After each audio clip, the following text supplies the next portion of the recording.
আসসালামু আলাইকুম। লিপি ডেইলি ব্লগে আপনাদেরকে স্বাগত। বন্ধুরা, আমি নতুন একটি ইউটিউব চ্যানেল খুলেছি, তো সেই চ্যানেলের জন্য আজকে একটি ভিডিও করলাম। পোলাও চাল দিয়ে, গরুর মাংস দিয়ে বিরিয়ানি। প্রথমে আমি ফোড়ন দিয়েছি, একটু জিরে, তেজপাতা, পেঁয়াজ দিয়ে, আদা বাটা, জিরে বাটা দিয়ে ভালো করে কষিয়ে নেব। তারপর এর মধ্যে আমি পোলার চাল অ্যাড করব। পোলার চালটা ভাজা হয়ে গেলে আমি গরুর মাংসটা আগেই রান্না করে রেখেছি অন্য চুলায়। তারপর আমি অ্যাড করে দিয়ে পানি দিয়ে একটা পরিমাপ মতো পানি দিতে হবে।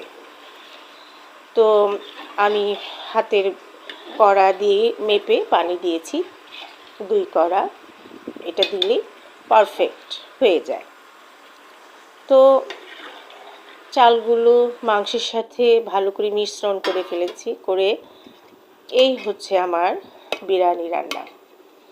আমি একটু তেল কম খাই বলে আমার বিরিয়ানিটা খুব স্বাস্থ্যসম্মত হয় এবং বেশ ভালোই সুস্বাদু হয়েছিল।